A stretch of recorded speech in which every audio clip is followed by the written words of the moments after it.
Hello friends, कैसे हैं आप सभी। जैसा कि आप स्क्रीन पे देख पा रहे हैं, आज हम करेंगे द लीजेंड ऑफ नॉर्थलैंड। तो मैं ये पोइम शुरू करने से पहले आपको बता दूं कि 9th क्लास, 10th क्लास और +2 क्लास के जो लेसन इससे पहले गए हैं वो आपको इसके चैनल की प्लेलिस्ट में मिल जाएंगे।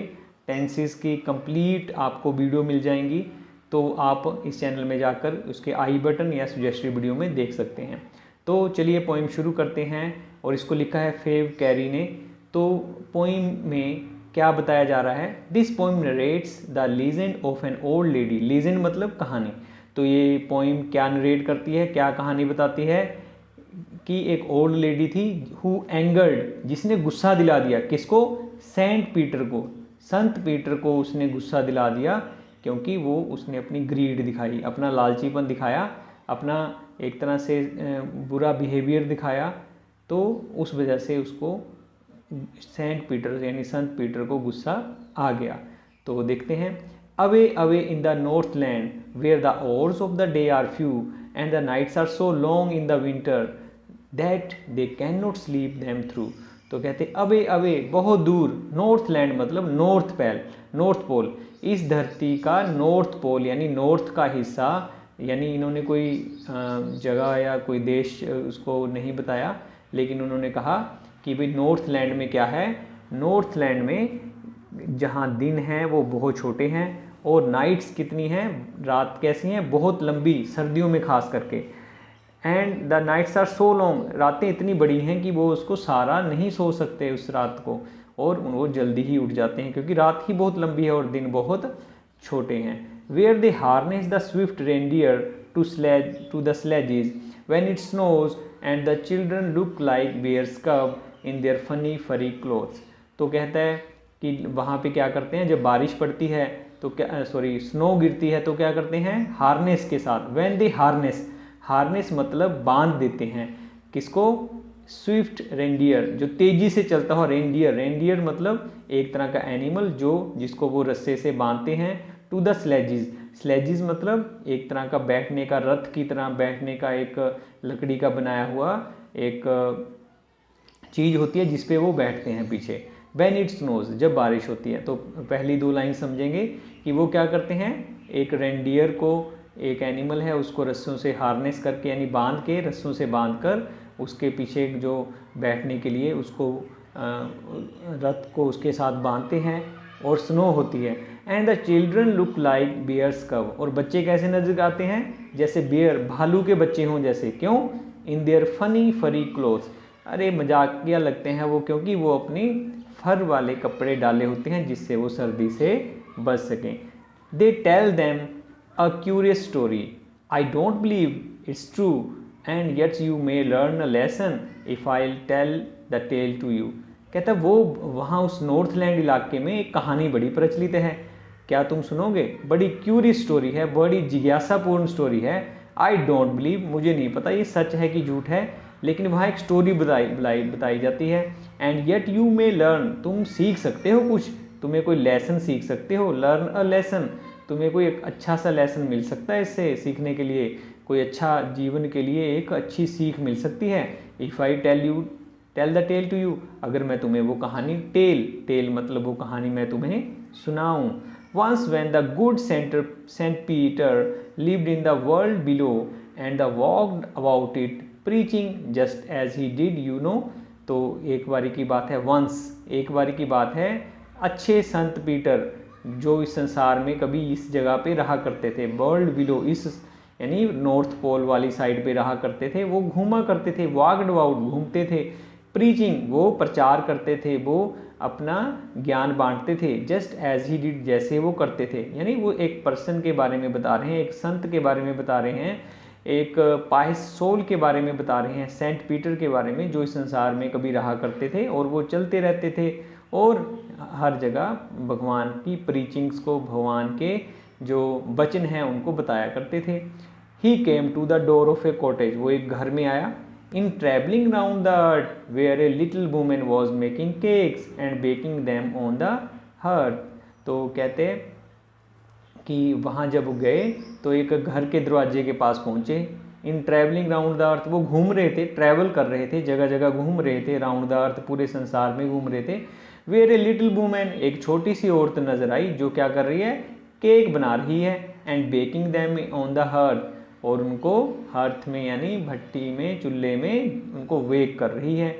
तो and being faint with fasting, लेकिन जो सेंट है वो फेंट हो चुके थे, वीक हो चुके थे। फेंट मतलब weak. With fasting for the day was almost done, he asked her from her store of cakes to give him a single one.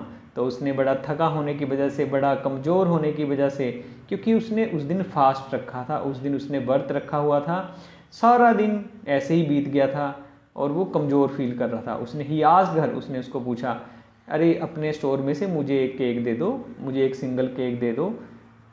So she made a very little cake, but as it baking lay she looked at it and thought it seem too large to give away. भाई वो तो cake बना रही थी, cake बनाते बनाते उसने specially क्या किया कि ठीक है मैं एक छोटा सा केक बनाती हूँ, बहुत छोटा केक बनाती हूँ। बट एज इट बेकिंग ले, जब ये बना रही थी, जब देखा उसने कि ये केक जब बन रहा है, शी लुक्ड एट इट, उसने केक की तरफ देखा, अरे ये तो बड़ा बहुत बड़ा है, मैं इतना बड़ा केक तो नहीं इसको दे सकती। यानी कहने का मतलब उस ओल्ड लेडी के मन में लालच आ गया कि केक तो उसने छोटा बनाया, जैसे कि पोएम में लिखा गया है कि केक तो बहुत छोटा था, लेकिन उसके मन में लालच आ गया, ये तो बहुत बड़ा है, मैं इसे कैसे दे सकती हूँ इतने बड़े केक को। Therefore she needed another but still a smaller one, but it looked when she turned it over as large as the first had done. तो कहते उसने उसको फिर नीडेड किया, नीडेड मतलब जो वर्ड लिखा नजर आ रहा है आपको, नीडेड मतलब उसने फिर आटा गूंदा, फिर एक और छोटा बना दिया। But it looked when she turned it over, जब उसने उसको देखा, as large as the first had done, जैसा पहला मैंने बनाया था ये तो उतना ही बड़ा नजर आ रहा है। यानी उसके मन में लालच पैदा हो गया, पहले को देख के भी लालच आ गया कि ये तो बड़ा है, मैं इतना बड़ा केक कैसे दे सकती हूँ। यानी वो अपनी चीज़ किसी से शेयर करने में नहीं खुश है और कहती है कि मैं इतना बड़ा केक कैसे दे सकती हूँ। दोबारा फिर बनाती है, उसको भी कहती है, वो उतने जितना ही फिर बड़ा बन जाता है। Then she took a tiny scrap of dough and rolled it flat and baked it thin as a wafer, but she could not part with that. तो उसने फिर क्या किया, छोटा सा डो लिया, टीनी स्क्रैप मतलब छोटा, स्क्रैप मतलब हिस्सा, पार्ट, छोटा हिस्सा। डो होता है आटा, आटे को जो गूंदते हैं उसको डो बोल देते हैं। तो उस डो का थोड़ा सा हिस्सा, आटे गूंदे हुए आटे का थोड़ा सा हिस्सा लिया, उसको रोल किया, फिर रोल किया और उसको फ्लैट कर दिया, और इतना फ्लैट कर दिया जैसे वेफर होते हैं, बच्चे खाते हैं ना वेफर्स, इतना पतला कर दिया रोटी की तरह। But she could not part with, उसको वो भी अच्छा नहीं लगा, अरे ये कैसे दे सकती हूँ। यानी वो इतनी लालची थी, इतनी ग्रीडी थी, अपनी चीज़ किसी से शेयर करके राजी नहीं थी, उसने उसको भी मना कर दिया कि मैं नहीं दे सकती। For she said my cakes that seem too small when I eat of them myself are yet too large to give away, so she put them on the shelf. तो उसने कहा भी मेरे केक तो बड़े छोटे नज़र आते हैं जब मैं खाती हूँ। देखिए समझने वाली बात है, कहती जब तो मैं केक खाती हूँ तो मुझे बड़े छोटे लगते हैं, लेकिन जब मुझे दूसरों को देने पड़ते हैं तो ये मुझे बड़े प्रतीत होते हैं। यानी अपने लिए तो हम सब कुछ करते हैं, लेकिन जब हमें दूसरों के लिए करना पड़ता है थोड़ा सा काम भी, हमें बहुत बड़ा लगता है।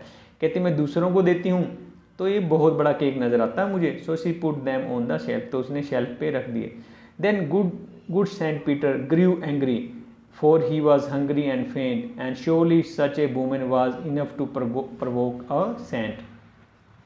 तो सेंट पीटर को गुस्सा आ गया क्योंकि वो भूखे थे। ही वॉज हंग्री एंड फेंट मतलब वीक, कमज़ोर थे, वो कमज़ोर हो गए थे भूख की वजह से, और भूखे तो है ही थे। And surely such a woman was enough to provoke a saint, और ये औरत काफ़ी थी मुझे गुस्सा दिलाने के लिए, एक संत को, एक अच्छे संत को, एक अच्छी सोल को गुस्सा दिलाने के लिए इनफ थी ये लेडी, जिस हिसाब से वो लालच कर रही थी। And he said you are far too selfish to dwell in human form to have both food and shelter and fire to keep you warm.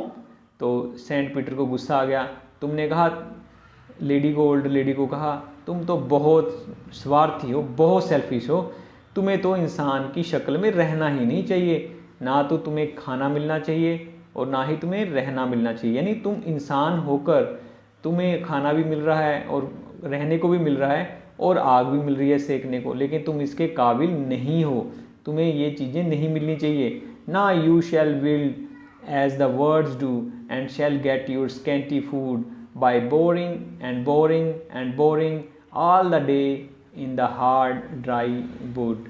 तो उसने कहा भाई तुम इस शरीर में रहने के काबिल नहीं हो, मैं तुम्हें कर्स देता हूँ, मैं तुम्हें श्राप देता हूँ कि तुम एक पक्षी बन जाओगे और तुम्हें बहुत थोड़ा खाना मिला करेगा। और तुम्हें खाना कैसे, अगर मिलेगा भी तुम्हें खाना कैसे मिलेगा, तुम बोरिंग करोगे। बोरिंग मतलब तुम लकड़ी को काटोगे, बोर करते हैं जैसे ज़मीन के नीचे मिट्टी निकालते हैं ना, उसी तरह तुम क्या करोगी, तुम भी पेड़ों की लकड़ी को बोर करती रहोगी सारा दिन और तुम्हें वो खाना मिलेगा और पूरा दिन तुम मेहनत करोगे और सूखी लकड़ी तुम खाओगे। Then she went through the chimney, never speaking a word. Out of the top flew a woodpecker, for she was changed to a bird। तो वो क्या हुआ, चिमनी के थ्रू बाहर निकल गई, उसने एक भी शब्द नहीं बोला और वो उड़कर ऊपर जाकर बैठ गई और वुड पैकर बन गई। And for she was change to a bird, और वो एक पक्षी में बदल गई। तो मैं आपको बता दूं, वुड पैकर एक ऐसा पक्षी होता है, उसके जो चोंच होती है, बीक होती है, वो इतनी तेज होती है, इतनी शार्प होती है कि वो लकड़ी को काट देती है। तो वो वुड पैकर बन जाती है, एक पक्षी बन जाती है, क्योंकि सेंट पीटर गुस्सा हो जाते हैं और उसको कहते हैं तुम इंसान रहने के लायक नहीं हो, तुम्हें तो आसानी से खाना और रहना नहीं मिलना चाहिए, क्योंकि तुम बिल्कुल भी तुमने दया नहीं दिखाई। उसके बाद कहता है she had a scarlet cap on her head and that was left the same, but all the rest of her clothes were burn black as coal in the flame. तो पोइट कहते हैं स्कारलेट जो यानी कि जो उसकी head था, उसके ऊपर एक स्कारलेट बड़ी ही ब्राइट कलर की रेड कलर की कैप थी उसके सिर के ऊपर, एंड वो वैसी की वैसी रही। यानी कि उसने कहा जो वुड पैकर पक्षी है उसकी जो ऊपर से जो होते हैं बाल सिर के ऊपर वो रेड होते हैं, तो कहते हैं वो वैसी की वैसी रही। और rest of her clothes were burn, उसके बाकी सारे जो कपड़े हैं वो जल गए लेडी के। Black as coal in the flame, काले हो गए कोयले की तरह आग में। यानी कि इसमें बताया गया कि वुड पैकर का ऊपर रेड होता है और बाकी बॉडी ब्लैक होती है, तो वो वैसे ही बन गई। कपड़े उसके जल गए कोयले के अंदर, और उसकी कैप जो उसने सिर पे रख रखी थी रेड कलर की, वो वैसी की वैसी रही। And every country school boy has seen her in the wood where she lives in the trees till this very day boring and boring for the food. तो कहते हैं कि हर एक बच्चे ने, कंट्री साइड के गांव के हर बच्चों ने देखा है, हर स्कूल के बच्चों ने देखा है कि वो जंगल में रहती है वुड पैकर और ट्रीज़ पे रहती है और सारा दिन boring and boring for the food, सारा दिन पेड़ की लकड़ी काटती रहती है खाने के लिए। तो ये हमने बहुत ही इंटरेस्टिंग जो बैलेड है वो हमने पढ़ा है। आई होप आपको ये जो बैलेड है वो समझ में आया है। चलिए जो पोइम यानी क्लोज़ करने से पहले हम इसमें जो लिटरेरी डिवाइसेस हैं उनको एक बार देख लेते हैं। तो सबसे पहले अगर हम इसमें देखें इसकी राइम स्कीम, इसमें 16 स्टैंजाज हैं और सारे स्टैंजाज के अंदर राइम स्कीम एक ही है जो कि है ABCB। जैसे देखिए Northland A, few B, winter हो गया आपका C और ABCB, तो लास्ट फ्यू थ्रू, तो एक ही जैसी साउंड आ रही है तो ABCB। अगला देखेंगे हम reindeer, snow, कब्स, clothes, snows, clothes, तो ABCB। तो आपको पूरे स्टैंजा, पूरी जो पोइम है उसके अंदर पूरा जो बैलेड है उसमें आपको राइम स्कीम मिलेगी ABCB। अभी अगले में देखेंगे curious story, story true lesson you, तो स्टोरी A हो गया, ट्रू B हो गया, लेसन C हो गया, यू ट्रू यू, तो दोनों की सेम साउंड है ABCB। तो आपको सारी पोइम के अंदर एक ही राइम स्कीम मिलेगी सभी स्टैंजाज में ABCB। उसके बाद अगर हम देखेंगे एलिट्रेशन होती है जब एक जो कंसोनेंट साउंड है वो बार बार रिपीट होती है। तो इसमें हम देखेंगे फर्स्ट स्टैंजा में, तो अगर इसमें देखें हम दैट फर्स्ट स्टैंजा में फोर्थ लाइन देखिए, that they can not sleep them through, थ की आवाज है TH, that the they them, the, through, the, तो ये एलिट्रेशन है जब कॉन्सोनेंट साउंड है वो बार बार रिपीट होती है। और उसके बाद अगर हम देखें नेक्स्ट लाइन में, नेक्स्ट स्टैंजा के अंदर, इसमें देखिए जो ये आ गया, where they harness the swift reindeer to the sledges when it snows. तो इसमें अगर हम ध्यान से देखें तो they, when they, the, harness, the, तो द की साउंड है, इस करके यहाँ पे है, ये भी एलिट्रेशन है जिसमें बार बार जो यानी कि आवाज़ है वो रिपीट हो रही है द की।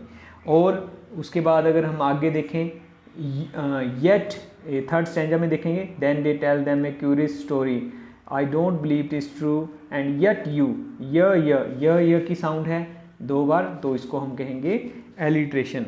और उसके बाद अगर हम स्टैंजा नंबर 4 में देखेंगे, 4 में तो आपको इसमें भी जो है एलिट्रेशन बार बार इसमें मिल जाएगी। तो इसमें देखेंगे,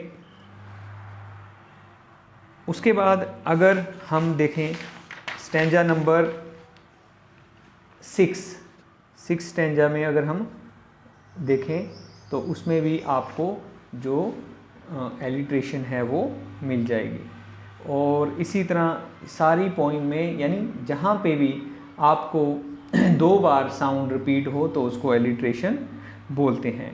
और उसके बाद अगर हम देखें इसमें रेपिटेशन है, ये देखिए फर्स्ट हम देखेंगे, फर्स्ट स्टैंजा में देखिए अवे अवे, तो ये इसकी रेपिटेशन है, यानी किसी चीज़ को एम्फेसिस करने के लिए हम जो यानी कि वर्ड को बार बार रिपीट करते हैं, तो उस लिटरेरी डिवाइस को हम बोलते हैं रेपिटेशन। तो रेपिटेशन की गई है। और उसके बाद अगर हम देखें, जब और रेपिटेशन कहाँ है, जहाँ पे हमें ये दिखाया गया है कि वो बहुत लालची है, ये देखिए ये लाइन देख पा रहे हैं, देन शी टूक ए टिनी स्क्रैप, इसमें लिखा है रोल्ड एंड रोल्ड, तो रोल्ड एंड रोल्ड रिपीट है, तो इसको एम्फेसिस देने के लिए कि वो बार बार उसको बनाई जा रही थी, केक को रोल करी जा रही थी ताकि वो छोटे से छोटा केक उसको दे पाए। तो उसके बाद अगर हम ये देखिए एक लास्ट में भी रेपिटेशन है, बोरिंग एंड बोरिंग, ये देखिए लास्ट लाइन है, यहाँ पे भी रिपीट कर रखा है, एक ही वर्ड को बार बार बोल रखा है कि वो बार बार क्या करती रहती थी, लकड़ी में बोरिंग करती रहती थी, लकड़ी को काटती रहती थी ताकि उसको खाना मिल जाए। ये देखिए फिर दोबारा, now you shall build as a word, जहाँ वो उसको श्राप देता है, यहाँ पे भी बोरिंग एंड बोरिंग वर्ड बार बार रिपीट है। उसके बाद हम देखेंगे इसमें सिमली कहाँ पे है। सिमली क्या होती है, जब हम एज और लाइक करके किसी चीज़ का कंपैरिजन करते हैं। अब आप ये देखिए यहाँ पे, ये देखिए where they harness the swift reindeer to sledges, यहाँ पे आगे देखिए चिल्ड्रन लुक लाइक बियर्स कब, तो चिल्ड्रन कैसे नज़र आ रहे हैं, भालू के बच्चों की तरह, तो वो क्या होगी इसकी सिमिली, सिमिलैरिटी बना दी ना बच्चों में और बियर्स के बच्चों में, बियर्स कब, तो यहाँ पे सिमिली है।